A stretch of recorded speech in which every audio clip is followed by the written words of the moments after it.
মানে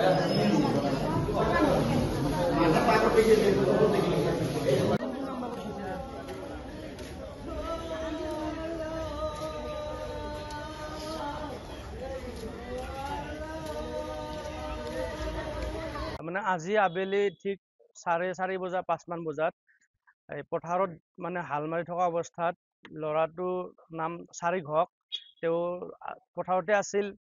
হাল মাৰি থকা অৱস্থাত তেওঁ ট্ৰেক্টৰত উঠিলে নে পিছফালে আছিল আমি সেইটো গম পোৱা নাই।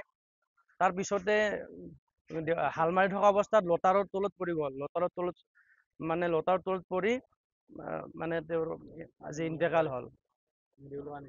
তাৰপিছত আমি ততাতৈয়াকৈ মেডিকেল লৈ আহিলোঁ। মুকালমা মেডিকেলত লৈ অহাৰ পিছত গম পালোঁ তেওঁৰ মানে ইন্তেকাল হৈছে বুলি গম পালোঁ। আৰু তেওঁৰ ঘৰ হ'ল আমাৰ চিদালকুছি লচিমা বুলি কয়, মুকালমা থানাৰ অন্তৰ্গত। তেওঁৰ নাম চাৰিক হক, দেউতাকৰ নাম শফিকুল হক। বয়স 14 বছৰ চলি আছে তেওঁৰ। ডক্টৰে নিহত হোৱা বুলি ঘোষণা কৰে।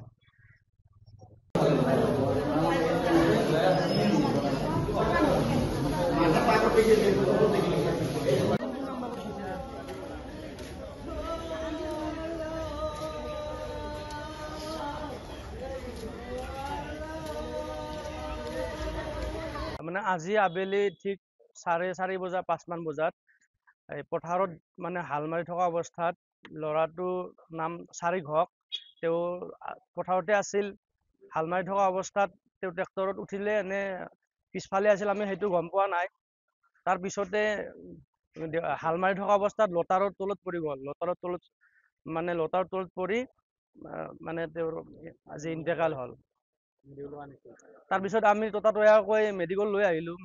মুকালমা মেডিকেলত লৈ অহাৰ পিছত গম পালোঁ তেওঁৰ মানে ইন্তেকাল হৈছে বুলি গম পালোঁ। আৰু তেওঁৰ ঘৰ হ'ল আমাৰ চিদালকুছি লচিমা বুলি কয়, মুকালমা থানাৰ অন্তৰ্গত। তেওঁৰ নাম চাৰিক হক, দেউতাকৰ নাম শফিকুল হক। বয়স 14 বছৰ চলি আছে তেওঁৰ। ডক্টৰে নিহত হোৱা বুলি ঘোষণা কৰে।